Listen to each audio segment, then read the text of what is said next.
En règle générale, les hommes de Danny Coquet profitent de l'exposition d'une telle soirée pour se mettre en valeur. Et ce fut encore le cas samedi soir à la salle Omnisport pour la majeure partie d'entre eux.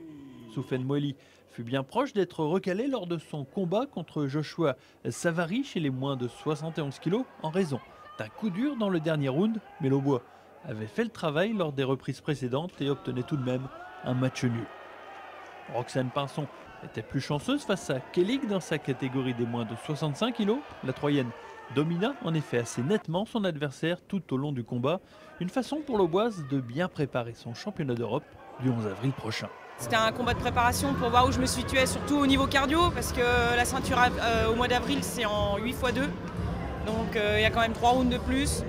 Et là, je sais que physiquement, il y a encore un petit peu de boulot, mais je serai prête. Le leader de la TTB, Aristote Kitousisa, a eu beaucoup plus de mal face au représentant néerlandais, Mohamed Sariri, dans les moins de 86 kg. L'Aubois a boxé de façon inhabituelle, presque trop stressé, en ne gagnant finalement qu'au point. La raison de ce succès étriqué, le manque de rythme. J'ai pu boxer depuis le 22 novembre et aussi il faisait tard, il était 2 h du matin. Donc j'étais un peu fatigué et j'ai pas pu faire ce que je faisais d'habitude. C'est ça qui a fait que j'ai fait, on va dire, une boxe un peu médiocre aujourd'hui. Un Kitousisa récompensé par l'ancien champion du monde de boxe anglaise Jean-Marc Mormec, qui était le parrain de la soirée. Jeune retraité, Mormec s'est montré très disponible et à l'écoute de tous ses fans ainsi que tous les combattants. Je pense que quand on a fait quelque chose de positif et derrière on peut le retransmettre, il faut le faire.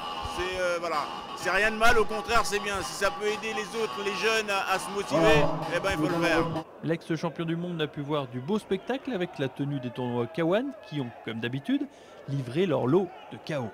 Si Bakary Tounkara l'a emporté en moins de 75 kg devant Wilfried Martin, c'est en revanche l'Espagnol Loren Javier Jorge qui a davantage marqué les esprits en dominant physiquement le Français Pacôme Assis.